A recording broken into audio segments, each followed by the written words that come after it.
Welcome in, Two Peas in a Pod listeners. This is our emergency podcast today, talking about Steph Curry's injury and Markelle Fultz's comeback last night. And maybe we'll even touch on LiAngelo Ball declaring for the draft. But first, Hot Carl. NBA Live, yeah, 2003. Hot Carl MC, yo, EA Sports. It's like, wow! Yeah, I'm about to... All right. So how you doing today, Jack? Before we get into everything, I haven't seen you in a while. How you been? I'm doing pretty good. How about you? Good. I'm doing great. Crazy stuff going on in the NBA. I think we'll start with probably the most talked about subject in the league, at least the most interesting, potentially most groundbreaking issues. Steve Curry says he's definitely not playing in the first round. Yeah, I gotta be honest, when I heard this, I saw it on a Slam magazine and I was like looking for other sources because I didn't want it to be true. I got a little bit excited. Like, the West is just so deep and the teams have just been so competitive through the last kind of month of the season, fighting for playoff spots and stuff like that. A first round matchup without their best player could cause some issues, I think. Like, yeah. He makes them go, right? Like, that's what I mean. Their offense, if Steph's there, it's just better. It functions better. Obviously, I think Kevin Durant's the better player, but you could argue that Steph is more valuable to the team. Kevin's more replaceable than Steph is. I don't know if Kevin Durant's replaceable. More than Steph Curry, I think, though. I think he is for sure. What KD brings you defensively, Draymond can bring you defensively. Yeah. What KD can do off ball with his shooting, Clay can do off ball with his shooting. What KD can do as a point guard, Steph can do as a point guard. I don't. The one argument I'll make there is I don't see a lot of 7-footers that can shoot over the top no, of Kevin Durant at such a consistent clip. For sure. And, like, I'm not saying Kevin Durant's a replaceable player. Like, I think he's consensus probably the second best player in the league. I think it's, easily. So we think that. I think he is too. I'm not saying he's replaceable. I'm just saying Steph is such a special player. Steph is so different than any other player in the league. I think Kevin Durant is more replaceable than Steph. No, I'm not saying he's replaceable. I'm not saying he's TJ McConnell, right, with full coming back and stuff like that. Yeah. I'm talking like the Warriors are better with Steph. Yeah, it definitely opens up your offense when you have a point guard that can dribble it across half court and pull up and it's a shot. It's not a heave. Like he shoots the ball. Yeah, that's what I mean. Like he's so gifted, and I think another issue you can talk about with it is that, like, how many times do we have to talk about Steph Curry's ankles, right? It's nagging. It's a nagging injury. It's an MCL this time, right? But it's the same kind of injury that KD had last year, and we were all concerned, hey, maybe they're going to have troubles in the first round. Well, KD came back and didn't miss a beat, right? Steph came back before, like he did in the finals 2 years ago, didn't miss a beat until people claim he wasn't 100% in the finals when the Cavs beat them, but I think that's just excuses. It's definitely worrisome with Steph, though, because with all of his history, even before we knew him as the 2-time MVP, all the ankle injuries he had in his earlier days in the career, it's just every time you see something where he goes down, it's kind of like, oh my, like it's... His lower body injuries, I think, are the reason that Kevin Durant's allowed to be there. Like, a lot of, probably casual fans don't know this, but the reason, a lot of people ask, like, why the Warriors sign, how are they able to sign KD? Why can't the Cavs sign, Boogie Cousins? Why can't a top tier team always sign the best player? Well, the reason they had the room for KD was because Steph was making so little money. Because after his rookie deal was up, they weren't sure about him. Like, they knew he was good, but rather than betting on himself, Steph took the offer they had on the table, which was only $44 million for 4 years. They were paying him $11 million a year over those 4 years. Yeah. Right? So when he was in the last year of that deal is when KD was a free agent. So instead of having a max player at 35, like where Steph should have been after the unanimous MVP win, he was only making 11. So it opened up so much cap space for KD. So these ankle injuries have kind of shaped the NBA in a weird way. And I wonder if... I guess you could say it helped the Warriors in a way. Yeah. Like Steph's ankle injuries kind of helped the Warriors. From that aspect, for sure. But I mean, we talk about it kind of changing the path and the future of the NBA. Could this lower body injury again do that if they get bounced early in the playoffs, or if Steph doesn't come back at 100% and they lose to the Rockets? Like, we knew the Warriors dynasty would come to an end at some point. Yeah. I don't think anyone's prepared for it to be this early. And I'm not saying it's done. I'm not saying it's anything. Like, there's still like, honestly, for me, they're still I'd still pick them over anybody else in the West to make it to the finals. But this is a scary thought if you're a Warriors fan. Yeah. And to the whole dynasty thing, Steph Curry's not getting any younger. Like, he's 27, 28. He's 30. Yeah, he's 30. Steph Curry's 30. And Kevin Durant, everybody likes to... Kevin Durant's turning 32. Everybody likes to make this argument, LeBron's kind of passing the torch to KD. Well, they're not that far away in age. And the thing about Kevin Durant, too, as far as injury history, he actually has a lot of injury history as well, too. And he's just not an alpha. Yeah. He is passive, as far as leading a team. Like, maybe silently he sets a good, like, he's a good role model, but he's not like LeBron, right? LeBron would never go to a team where he's not the best player or the most important player. Well, I don't think he could. Like, LeBron's. I don't think it's possible. Exactly. KD, we can say he's better than Steph, but that's Steph's team, right? Draymond's the heart and soul of that team, and Klay's just like Klay and KD just seem like kind of guys on that team. Yeah. Where that's just the personality he has, and that's the thing. Like, LeBron, I don't want to go off on a tangent on how great LeBron is, but like, we talk about him and how he was Steph and KD and those type of guys are supposed to be getting the torch from LeBron. LeBron never gave it up. The guy's having the best year of his career this year. Yeah. KD and Steph are 30. We're watching the injuries break them down. By the time LeBron hands it over, those guys are going to be old too. LeBron's never been injured. Like, he's even when you think maybe, look, he tweaked his ankle, he gets up, he stomps on it, and he's fine. He's just rigid like that. Yeah, it's really mind blowing actually. So as we digress, kind of thing, do you think there is a possible matchup that the Warriors, I don't want to say would be afraid of in the first round, because Steve Kerr's come out and said we're beating any team on any night without Steph Curry. Like, he thinks they're that good. I think that's true to some extent. Like, yeah, you can, like, the Atlanta Hawks can beat anybody on any given night too, right? And when you got the second best player in the league, it definitely helps. Yeah. But do you foresee any of those kind of teams that are fighting for playoff spots? Could they cause troubles for a Steph Curry-less Warriors, right? I go back to what we've seen in the past couple of weeks. Obviously, the Warriors are a depleted team. They don't have anybody like Kevon Looney, whatever. They're plugging in these role guys. Everyone will be back. Let's just say, for the sake of argument, everyone's back except for Steph coming the first round. I think...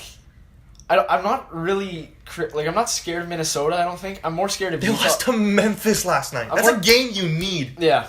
I'm more scared of Utah just because, defensively, they're a lot better. I think Quinn Snyder is a better coach and probably can game plan better than Tom Thibodeau can. And that Utah Jazz team has also won a ridiculous amount of games since the All-Star break. Like, in their last 26, I'm pretty sure they've won 21 of their game. Like, 21 for 26, that's a big stretch. My issue with Utah is just that you talk about playoffs coming down to the best player versus the best player. If you have the best player on your team, you have a chance to win.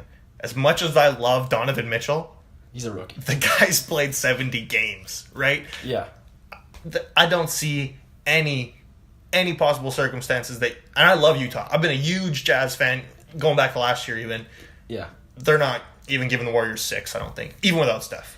And although I don't think Minnesota poses the biggest challenge, like a first-round matchup to Golden State, the one thing I will say, though, is the thing that could hurt Golden State, a team with a center, a unicorn center that can do it all defensively and offensively, and a hell of a wing player in Jimmy Butler. That's the one thing that could disrupt them. And then you throw in Andrew Wiggins, who arguably could be the fourth best player on that team. Like, Jeff Teague has... Jeff Teague is my guy for those that don't know. Yeah. But Jack's fantasy team last year was Jeff Teague for MVP. That was my team name.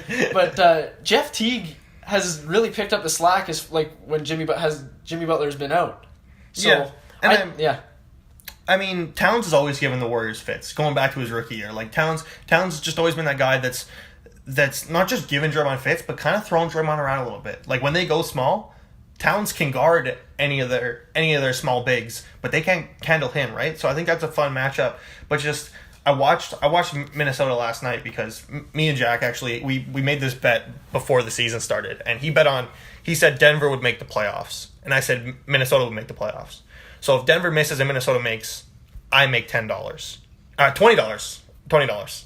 And if Minnesota misses the playoffs and Denver makes, Jack gets $20. So I've been really focused in on Minnesota this year just because, $20 is $20, right? so I'm watching them last night against the Grizzlies, and the Grizzlies aren't trying to win. They're the worst team in the league. They want Ayton, or they want Doncic, or they want Bagley, or whatever. They couldn't get anything going against the Memphis Grizzlies. Like, Wayne Selden had 28 points. Watching a team like that get dismantled by a Memphis Grizzlies team gives me, even without Jimmy Butler, just gives me so little hope if they were to match up against the Warriors. And I know they're going to be excited, and those home games in Minnesota for the first time in 14 years, I think, are going to be insane. But it's just, the Warriors have the second best player in the world, have a top 5 shooter ever, and have the reigning defensive player of the year. Yeah. There's no first round matchup to me that would make me worried. But what do you think about OKC? Let's say they drop, because they have been wildly inconsistent all year. It's not a farce. It's not a long shot for them to possibly be the 7th seed. Yeah, I think man on man, matching up defensively, I think OKC matches up the best with Golden State. Just because of the weapons, right? But I don't see that happening. I don't see OKC dropping, just because San Antonio can't seem to win a game. Well, they got no guys. Minnesota is losing. Denver's losing. Utah is probably not going to pass OKC. I don't see them slipping to that. That would be a hell of a first-round matchup, and that's what I wanted earlier in the year. But I can't see that happening. That's fair. What about maybe one more matchup could be, what if Kawhi comes back for the Spurs and they see them in the first round? What do you think of that? I hope it happens, but I don't think Kawhi's coming back. Yeah. I don't think Kawhi's coming back this year. I agree. And they only have 8 games left. They just, even if he does come back, I'm sure he's going to be better than Kyle Anderson, but substantially better than Kyle Anderson. I don't know. Well, everybody always says, every coach says, there's nothing like playing an NBA game. You can simulate and do everything you want in rehab, but there's nothing like actually getting down and playing. And then when you come to the playoffs, right? Exactly. Everything amps up. So that's a problem. Here's my one take on the Spurs. And I don't know if I'll take heat for this, but I think that they should just tank it. I think Kawhi shouldn't come back. I think that they should... There's 8 games left. I think they should lose all those games, because in a tight Western Conference, maybe get a 10-11 seed. And the way that this team drafts, 10. They find gems. 10 seed. It's a 10. Okay, 10 seed, whatever. But they find drafts. They get a mid-round draft pick. They're going to get it anyways at the 7th spot. Such a deep draft, though. I actually think this is a draft, especially with a team that has a good draft history. I think 3 or 4 spots actually is going to make a substantial difference in this draft. Okay, so here's my argument to that. The difference between even if they lose the next 8 games, and Denver and the Clippers, aside from the games they play each other, win all of their games, they're not dropping below the Lakers. So if you you're going to win 2 of those games. You play Sacramento in the next 4 games, I think. So let's say they're a 10 seed. The difference between a 10 and an 8 is 2 spots in the draft, maybe 3, depending on how the Eastern Conference shakes out. So the difference between a 13th pick and a 16th pick is, you can't say it's substantial, because you look at a guy like Donovan Mitchell. Malik Monk was picked before Donovan Mitchell was last year. Or Kyle Kuzma was picked. You just made my argument for me. No, I didn't. What if the difference is Donovan Mitchell? You can get him at, what did he go this year, 14? 14, so 15. that's the end of the lottery. So that's the last pick in the lottery. That's my argument right there. What if the difference is Donovan Mitchell? Okay, what if you're the Spurs and you make the playoffs, you get bounced in the first round? What's the benefit? I don't see that. So are the Spurs? Let's say the Spurs are the same team they were last year, after Kawhi was dealing with an ankle. Same team, right? Yeah. Except they got Rudy Gay this year, actually, they're all a year older, which is an upgrade. Yeah, but we've been saying they're a year older since 2012. Okay, yeah. They're the exact same team. How far did they go last year? How far in the playoffs did they go last year? The conference finals. The conference finals.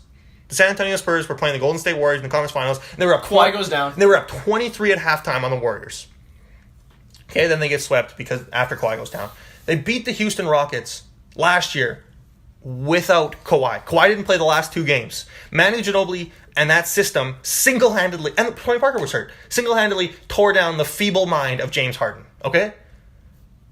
Those guys get a 6 seed. They play Portland in the first round. Yeah. I'm not taking Portland like with a snap of my fingers like that. You cannot say that San Antonio has a better chance at a better pick if they tank. Starting now, there's 8 games left. For Greg Popovich, they can make 4th place. They can have home court advantage in the playoffs. For Greg Popovich's sake, I'd rather see them miss the playoffs than get bounced in the first He round. hasn't missed the playoffs in like 20 years. That's my point, though. I'd rather see them miss this year than get bounced in the first round. You know what it is? This guy wants Denver in the playoffs. That's all it is. That's all it is. That's the only way I can rationalize your thinking right now is that you want Denver in to save yourself $20. That's one of the ways I rationalize it. But it's not the only way. So, anyways, back to the Warriors for a sec. So... Let us know on Twitter what you think about San Antonio tanking the next 8 games, because I guarantee no one's going to agree with you. And if you do, please explain to me where it's coming from. No, I'm not saying everybody should agree. I'm just saying... No one should agree. It's a ridiculous idea. I think it's an interesting thought, the way they draft. The way they draft is fine. Tony Parker got picked in the second round. Manu got picked in the second round. Tim Duncan went first. Kawhi went 15th. It doesn't matter where they pick. That's the point. So San Antonio finds gems, right? What happens if they have a good pick? They find gems with shitty picks. What if they have a good pick? Yeah. What if the difference between 14 and 16 is not astronomical? The difference is Donovan Mitchell. That's the difference between 14 and 16. Argument over. Argument over. You think Donovan Mitchell got picked 15th. So you think a guy going exactly 15th this year is going to be Donovan Mitchell? I'm saying, why not? Because I'm saying the 16th guy could be Donovan Mitchell. So could the 17th. So 27th could be Kyle Kuzma. And you know what the Spurs... It doesn't make a difference. You know what the Spurs will be saying when they get bounced in the first round? Man, that could have been us. Yeah, we could have tanked and missed the playoffs. I'm a guy that I think a lot about analytics. I'm definitely not an old school guy when it comes to that. If you're gonna tank, yeah, tank. But tank for a first pick. You don't tank for a 14th pick. You do if you're the Spurs. No, you don't. They can make a 14th overall pick look like a top 3 pick. Okay, so you can make a 16th pick look like a top 3 pick too. Or you couldn't. Okay, we'll see what happens. The draft is completely. No one can say. I think this draft is different. I also think we will. Do you think the difference between 14 and 16 is so astronomical that a team should miss the playoffs because of it on purpose? I think this year, yeah. Honestly, I really do. That doesn't make any sense. So this draft goes 14 players deep and that's it. No, it's extremely deep. I was looking at the draft board. So what's the point? You got for the Spurs, they find gems. They're gonna find the one that fits their system the best, and I think a couple picks will make a big difference. I disagree. Anyways, back to the Warriors. We got them on a bit of a tangent there. Okay. But all in all, we're saying the Spurs probably aren't going to give the Warriors fits if they draw the 7th spot. No, because we don't believe that Kawhi is going to be there. I don't think that the Warriors are going to lose in the first round. I'm pretty sure you don't, right? Unless they draw OKC. But they could also sweep up OKC because what I've seen out of Melo the last week has been disgusting. He missed 2 free throws. And then a wide open 3, and then the next game he turned the ball over with 7 seconds left. Wide open 3 with like 5 seconds left on the clock. And a wide open lane! Anyways, gosh, Melo actually gets too much airtime on this pod. Yeah, I agree. He hurts my head. So the one thing about the Warriors... So we have Steph, he's up for the first round, Steve Kerr says. Steph says he wants to come back and prove his coach wrong and come back earlier than expected. Yeah. We have KD, he's got this whole rib issue going on, which seems weird. And then... I've never heard of it, yeah. Klay Thompson's got this thumb issue. On the shooting hand. That could be big. Well, we'll see. We'll see how he looks when he comes back. Yeah, well, I guess we will. And...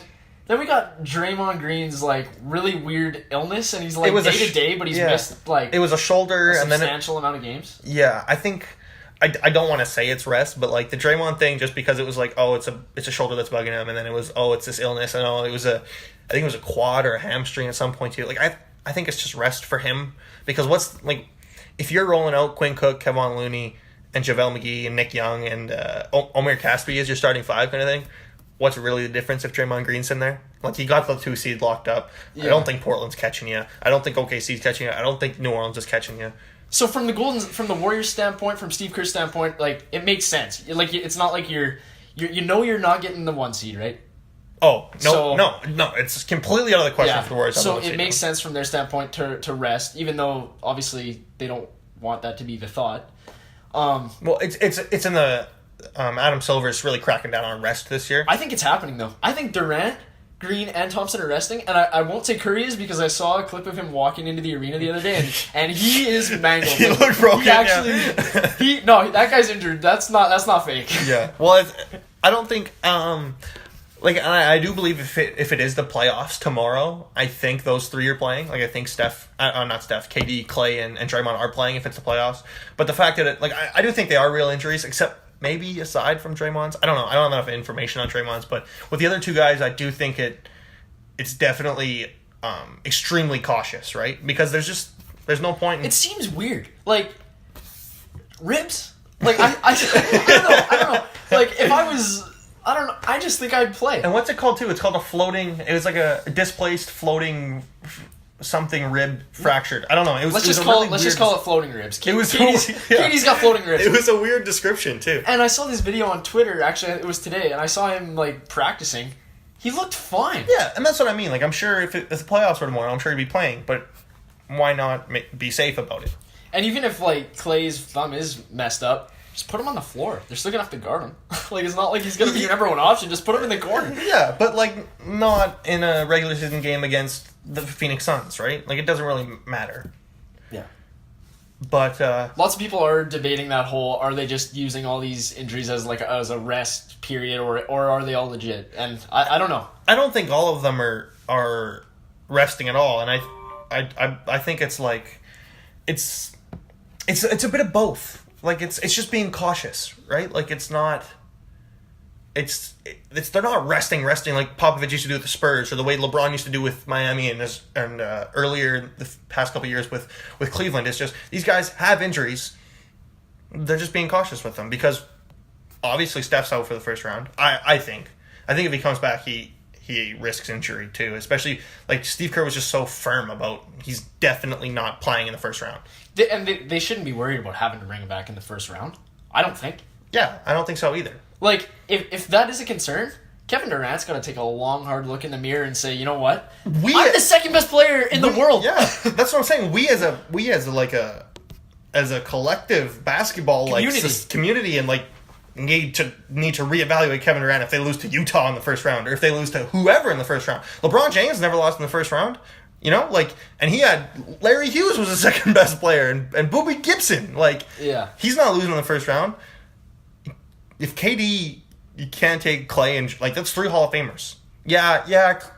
Clay and Draymond are probably there by association because of the teams they were on, but there's 3 Hall of Famers playing against, I don't know, probably Donovan Mitchell or Jimmy Butler and Towns. Yeah. If the Warriors don't make it to the first round, that'll be like a hot take that actually happened. Astronomical.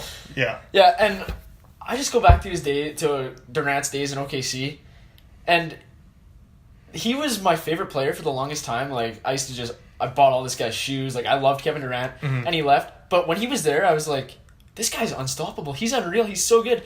And then when he went to Golden State, it was kind of just like he was kind of there. It's just like an X factor. You know, like it was like it's a security blanket. It was midway through the third. The way the rotation used to work last year is that KD he'd come in late in the third.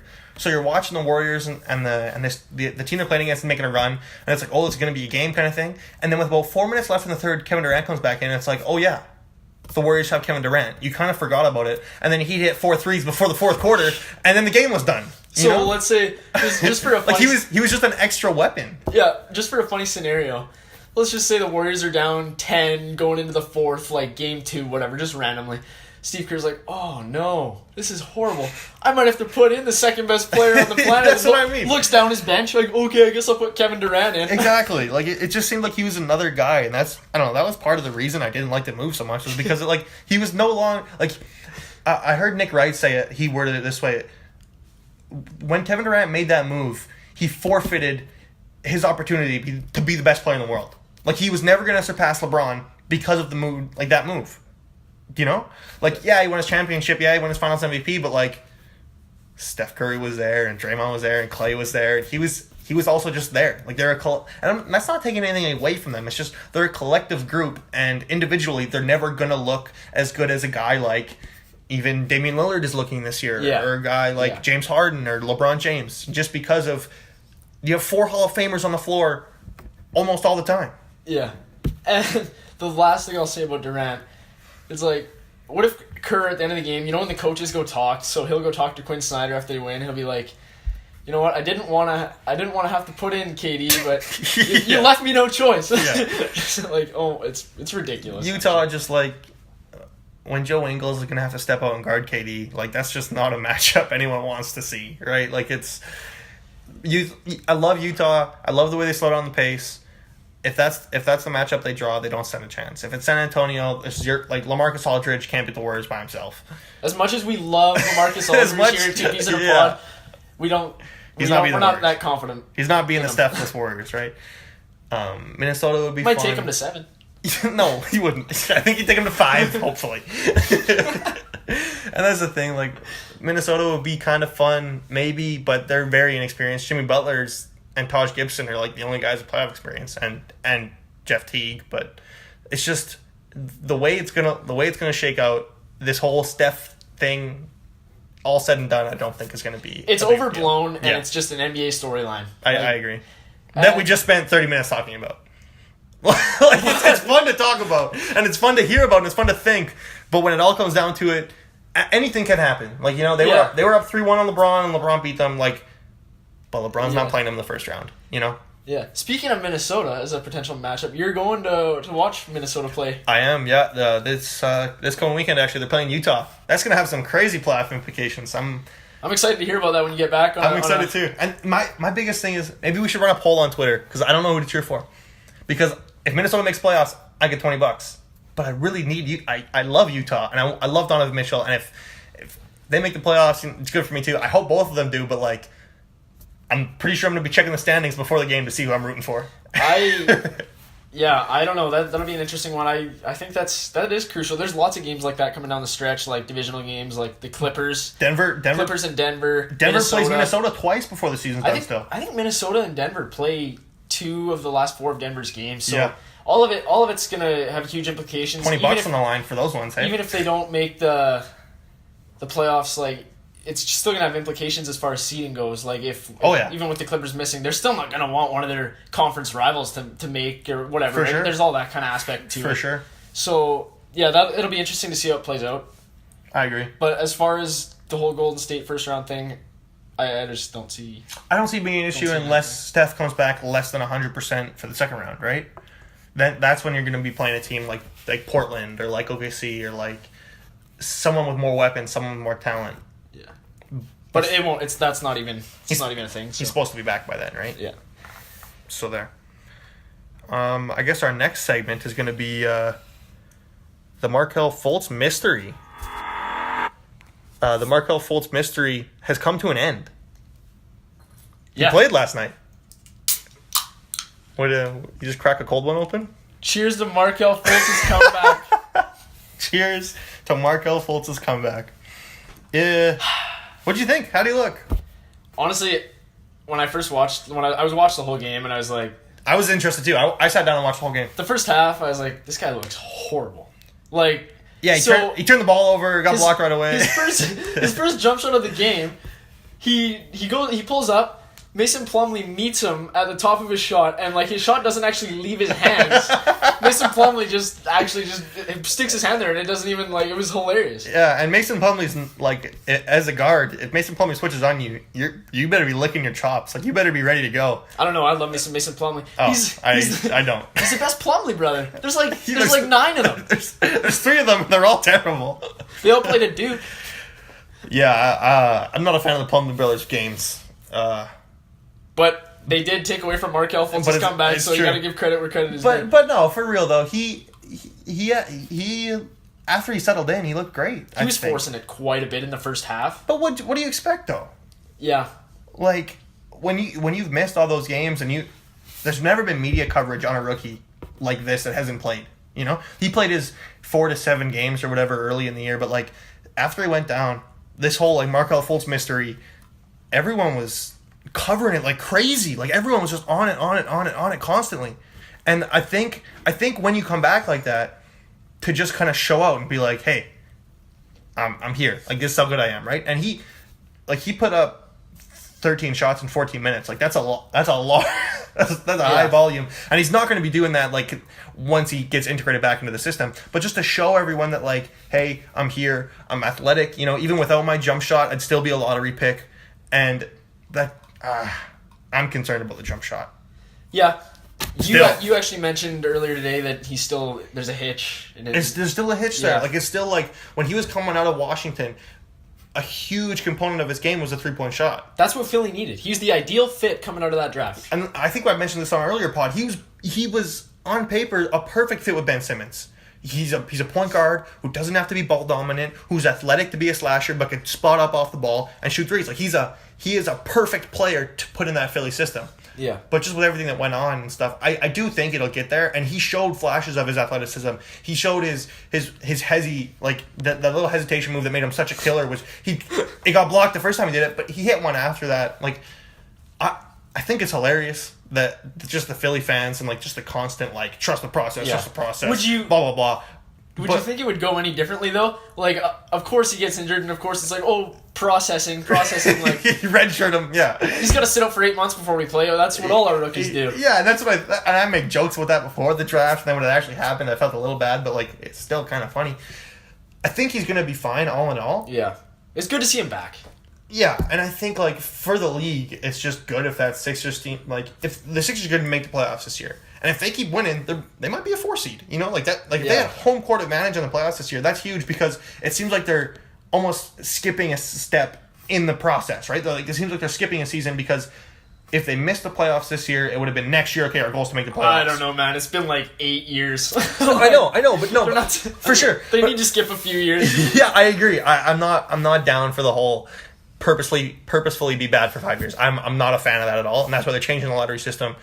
And I think it's a good change. I think it's the right thing to do. But with the Sixers, it's like at the beginning of the year, I wasn't sure if they're gonna make the playoffs. I don't think anyone was like for sure they were gonna make the playoffs because we didn't know if Ben Simmons was. We didn't know what he's going to be because he was a rookie. We didn't know about Joel Embiid if he could stay healthy. You know, he started playing back-to-backs. He was the big question mark. Well, he had the perfect year to make the next step in his career. And I think Ben Simmons is having a great, almost perfect rookie season, right? Yeah. And I think if those things didn't go as well, I wouldn't have been surprised if they were a 9 seed. You know, if Detroit was better, if Charlotte was better. But just let me finish here quick. It's like, it wouldn't have been unconceivable for them to miss the playoffs, right? Yeah, at the beginning of the year. When we didn't know it. Exactly. So then it would have been next year when reintegrating Fultz, it would have been the next step would have been to make the playoffs. And then the year after that, it would have been to go to the conference finals. Then after that, it would have been, okay, we're here for the finals. But because they're so successful this year and because everything's working out as perfectly as it could have gone for the Sixers, aside from the whole Fultz fiasco, like if they're a 4 seed, let's say they win a first-round matchup, I think they will. I think depending on seeding too. Like if they get the 4, they won't. But if they get the 5, if they have to play Cleveland, I think they might. I don't think they'd beat Cleveland. I don't think they'd beat Toronto. But anyone else, I think they could win a series. So next season, I think their goal is to make the finals. Yeah. LeBron James going there or not, I think because of the success they've had this year, they're pushing finals next year just because of the East, right? Like we don't really know where everyone's going to be at in the East. So I think this year was so crucial to the process. I put in air quotes because I don't think it's a real thing. We can get into that later. I think the process isn't a plan. I think it's just being bad enough to start being good, right? That's the way the league was set up.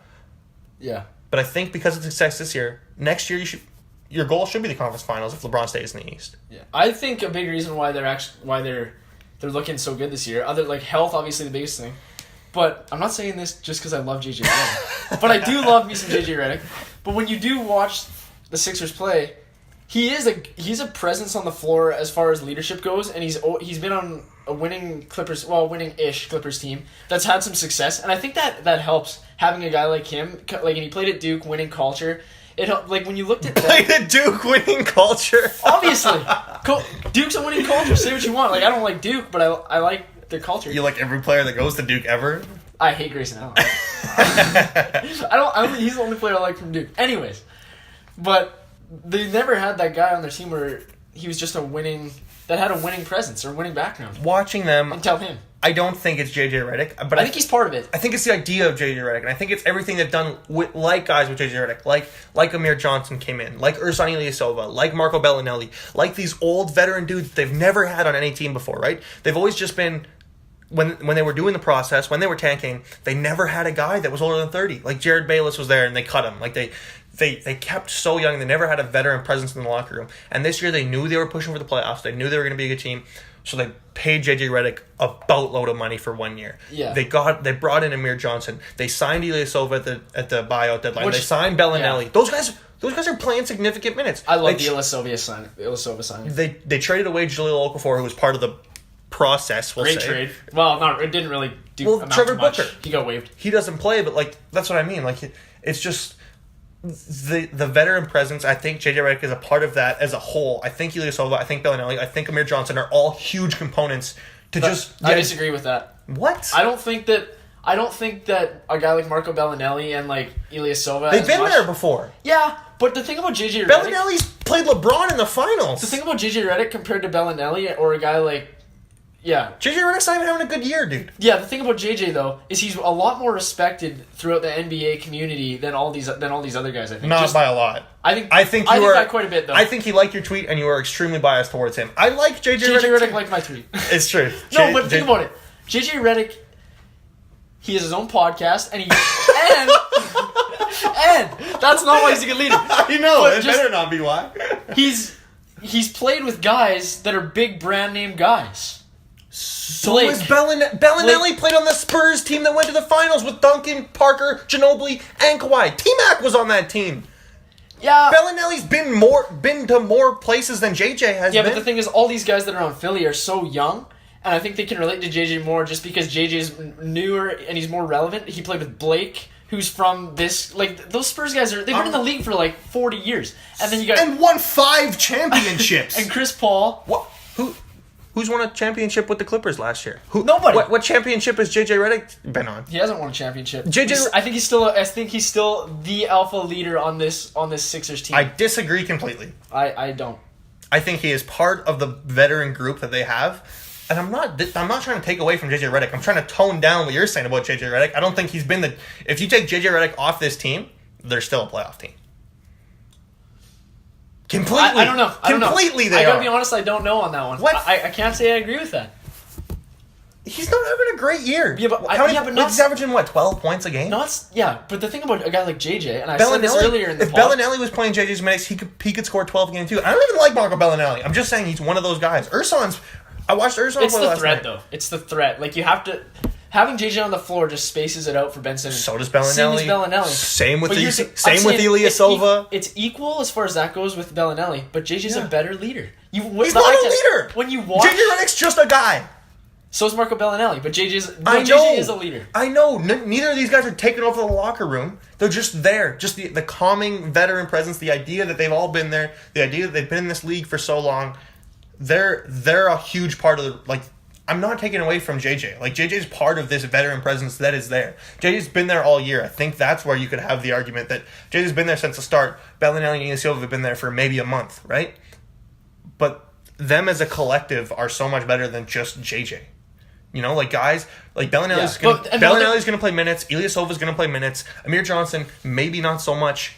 But these guys are all part of the reason why they've had the success. I don't think it's JJ Redick. Well, here's another obvious argument I'll make about that. Bellinelli and Ilyasova just got there, just were signed because they were signed whatever buyouts. Yeah. So Redick's been there the whole time, and when did they start getting like hot though? When did they start getting real good? When did they go on winning streaks? They've looked pretty good all year. Yeah, but there was times where they were like they were pushing playoffs. They were a 6 seed. They trend upwards for 4 or 5 games, and then they trend downwards for a couple. They've been so much better. No, they've been so much better since the All-Star break. They're second in the league in offensive efficiency. They're third in the league in defensive efficiency, behind like Houston and Toronto. Like these guys have been cream of the crop since the All-Star break.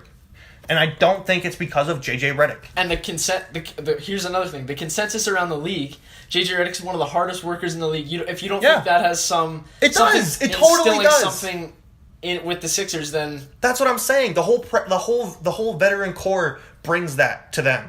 I think JJ's a huge part of that. I think the fact that he's been there all year has to amount to something. It does, but I'm not saying he's the X factor that's been the difference for the Sixers because he hasn't. The last thing I'll say on this, if JJ Redick hadn't been there all year, and then they got Bellinelli and Ilyasova, like you said, with the buyouts, they wouldn't be. I don't think they'd be where they are because they wouldn't have had JJ for that whole time. Because that's their starting shooting guard. But they're not going to be a lottery team. Yeah, but they'd still be a playoff team. The thing you said though is you could plug a guy in there that can space the floor like Bellinelli. Like I'm sure they could have found another guy in their rotation. They could have played Bayless, but I don't think he's the veteran presence that Redick is. Redick's a better player than Bellinelli. Redick's a better player than Jared Bayless. Redick's a better player than most replacement dead-eye shooters you're going to bring in to play that spot. He has not been the difference for the Sixers this year, though. I don't think he's been the difference. I think his leading presence has been the difference. I don't think he's a leader. I don't think he's an alpha dog. I listen to his podcast. I don't think he has to be a vocal leader as much, though. I think it's, like I said, it's more leading by example. It's about habits. And that's the key with young players is habits. Yeah, and I can see that, and I agree with that. And I'm not trying to take away from JJ Redick when I say this. But I think that's just the idea of having veterans. I think the problem with the Sixers when they were winning 10, 12 games a year was because they only had guys that were under 25. Now that you bring in a guy like JJ, great work ethic, like you said, been in the league, he's an established, one of the best shooters in the league. Well respected around the league exactly. in general. You bring in a guy like Amir Johnson, who's the same thing, who's been a workhorse his whole career, who had to grind to get here, came out of high school, wasn't a high pick, grinds all the time. You ask any of his teammates from Toronto, any of his teammates from Boston, they love the guy. He's a great dude. Like DeMar DeRozan thinks the world of him. I like Amir Johnson. That's what I'm saying. He's one of those grinded out guys. You look at Bellinelli, you look at Ilyasova, two more guys you can just bring in to show these guys who've been there before, who have won. Ilyasova was on that, was with the Hawks, he's been a journeyman, right? But he's one of those veteran guys that brings his work boots, puts them on, gets to work, right? I think all of that collectively is what makes these Sixers so much different from any other young team in the league. And here's where I'll agree with you. We can go back and forth on this all day. I don't think you're wrong in saying that. And I don't think you are either. That it's a collective thing. We kind of just got into this randomly, but it's actually been good. But I do hear what you're saying. I think Marco, I like Amir. I like them. But I think it's laughable the fact that we're not putting JJ on the pedestal compared to these guys. Like, I think it's laughable that we have JJ and Marco. Oh my God! No, it's laughable that you're trying to put JJ on a pedestal. If he's not there, there's still a team that could give the Raptors fits in the first round. There's still a team that could beat Boston in the first round. JJ does not make that team go. JJ is a crucial part of Crucial's a really strong word. Process. Fill in the blank. They signed him for $20 million for 1 year. He's putting up half that many points. There's another point. What does that tell you about them? They must have thought They there needed was to value raise in their having cap floor because they had too many rookie deals. That's what it says about them. It depends how you rationalize that. You can take that more than one way. But I love JJ Redick. I think he's great for that team. He's easily my favorite player. I think Wow. Okay, so that kind of already discredits everything you've just said in the last 10 minutes. No, I'm biased. But I don't think you, Dylan Foster, are not biased when you're arguing about LeBron. I never once said I was. But exactly. Here's a different argument, though. LeBron makes the Cavs go. JJ does not make the Sixers go. JJ's never made a team go. Hey, you don't know what goes on behind the scenes. You don't know about JJ Redick. I watch the games. JJ sometimes scores 6 points. I love the dude. Great veteran leader, for sure. Dead-eye shooter, for sure. Great work ethic, for sure. He's going to tell these kids how to go and where to be and how to do it, for sure. He does not make the Philadelphia 76ers go. Okay, that wasn't my argument. We need to. Okay. So we need to keep going. We need to calm down. But Fultz, we need to calm down. Fultz. He looked shaky for the first 2 minutes, looked great in the other 12. Looked a lot better in the second half, had 8 assists. Yeah. And I think it's promising. So I think so too. We'll see where that goes. I don't know if his timing coming back at this time I don't know if it's enough time for him to get himself back into game shape kind of thing. So we'll see how it plays out. But I think here's the last thing I want to say about the Sixers actually. Crunch time 5. If Markelle kind of does pan out and that works out the next couple weeks, we'll see what happens. Simmons 1, Markelle 2. No, but just 5. Let me listen. Okay. Markelle, Redick, Dario, Ben, Embiid. Play Embiid at the point, whatever you want, doesn't matter. Sure. But I think that's a hell of a crunch time 5 to get through the Eastern Conference playoffs. Yeah, and that's the thing. You can even interchange Dario with Ilyasova if you trust him more, with Bellinelli if you trust him more, defensively. I mean, but for sure, very young, very inexperienced. Even JJ's never been to a conference finals, you know? Well, in Orlando, did he go early in his career? Anyways. Probably. Let's give him the benefit. Sure. This is one of those times we give JJ the benefit of the doubt. He's been to a conference finals in our mind. I'll look it up, but I don't think he is. But yeah, just a very young and experienced team. And with this process, with the whole thing, if Fultz starts to pan out, if you can even have those crunch time 4, the feds they were calling it at the beginning of the year with Fultz, Embiid, Dario, and Simmons, right? Feds. And Redick. But yeah. For the feds are. Redick. this might break your heart a little bit. Redick's not going to be there next year. Redick might not be in the league next year. Redick might actually Redick will be in the league on a minimum or to a mid-level exception. He's not.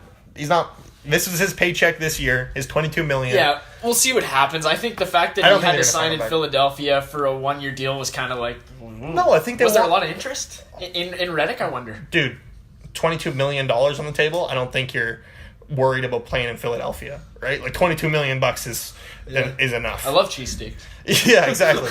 No, I think listening to him talk about it a little bit on his podcast and stuff, I think he definitely was excited to play with those young guys and have the second act of his career as that veteran leader, as you call it, in the group. Presence. I actually prefer the word presence. Okay, veteran presence. Sure. But yeah, like, he's not going to be there next year because they're going to have to start paying their guys, right? Also, this became a bit of a JJ Redick podcast, so let's see if he listens to it. But yeah, I think the Sixers are going to be okay. I think they can win a first-round matchup depending on seeding. Like I said, as long as it's not Cleveland or Toronto, I think they can win a first-round matchup. I still want to see them against Boston. I said this last podcast. I think that'd be a heck of a first-round They're winning matchup. too much, though.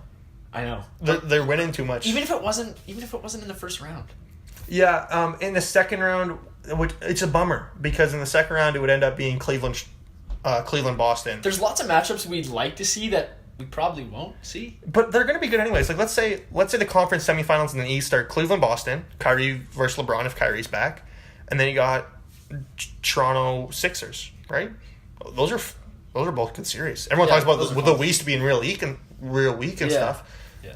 I don't know. Those Final Four teams in the East are pretty good. But yeah, all in all, the Sixers are going to be okay. This is the process, right? It's finally working out. And hell, if LeBron wants to go there next year, I think you throw the process out the window and you go win a championship. But yeah, I think the basketball community was excited to see Fultz back last night, including us. Yeah, obviously we sat down and watched the game. Exactly. Like I watched the Nuggets game. Yeah, and I watched the Sixers game. Yeah. It's but yeah, they're gonna be okay, and I think Fultz is same like Lonzo. They're gonna work on that jump shot this offseason. I think they're gonna be perennial all-stars in 5 years. You haven't heard me say this podcast, but I couldn't agree more. I couldn't agree more. So I think the last thing we can touch on here, just to wrap up the pod pretty quick, LiAngelo Ball declared for the draft today. Jello. Wow. And then proceeded to drop 72 in the Big Baller Challenge game, or whatever it's called. You know what that's called right there? That's a statement game. Yeah, 72 and I think he had 72 and 11. 72 in any league, any format, competitive basketball. That's still cool. High school less, but he was playing against grown men. You gotta be. You know what? You gotta be skilled to drop 72. Yeah. You gotta have some skill. I guess so. Poor kid. I mean, he's the worst. Yeah. He's the worst player in the Ball family. Yeah. Well, aside from LeVar, but I heard LeVar is better than Jordan, so I could be wrong. 1-on-1 ISO situation. Yeah. He's too big. You can't guard him. I'm too strong. But yeah. It was interesting to hear that. I don't think he's gonna get drafted. I hope he does. Just for like a team's sake that gets him. Like I would love to see him go to like the Suns or Sacramento just so that LeVar would talk about the Suns or Sacramento. Yeah, but then LeVar would have made him trade Devin Booker though. Nobody wants that. I think that LeVar is just gonna have his imprint on it and he's gonna go to the Lakers. Like I think maybe he'll just go to the Lakers. Yeah. Well, if LeBron signs there, I don't think so. I don't know. I think word on the street, I think LeBron he likes the Big Baller brand. He's I don't think so. Actually, yeah, I don't know. They had beef, remember? LeVar said something about his kids, and LeBron said, keep my name out of your mouth and stuff. Yeah, I think it was kind of all for show. I don't know. We'll see how it goes. Like, Big Baller brand plus LeBron. Talk about basketball branding. You get the best businessman in basketball. Wow, and LeVar. That's an aggressive statement. I don't think it is. Maybe we'll have a LeVar pod at some point. Just kidding. We're not gonna have. We're definitely not having. This is 4 minutes that we just went on a tangent for is probably the most LeVar Ball content you get from us all year. So sorry if you're coming for your LeVar Ball fix, because I don't think we're gonna give it to you. Yeah. You don't think so either? I don't like LeVar Ball. Okay, me neither. Let us know if you like LeVar Ball. There we go. We agree again. Oh, look at us, just agreeing all over the place today. So yeah, that was a fun little heated podcast, and so all in all, we think the Warriors are okay. The Warriors are going to be fine. The Sixers are going to be fine. Maybe even better with Fultz, and LiAngelo's probably not going to be fine. Yeah, you're probably. I think you should get used to that Lithuanian weather because. Yeah, I think that would probably work out fine if he stayed in Lithuania. I think that's the way she goes. All right. Well, thanks for listening. Please like and subscribe. Like and subscribe to our YouTube channel. And check us out on Twitter at 2 Peas in a Pod. And our website www. At 2 Peas in a Pod with Jack and Dill. 2 Peas in a Pod with Jack and Dill. Till next time. We're out.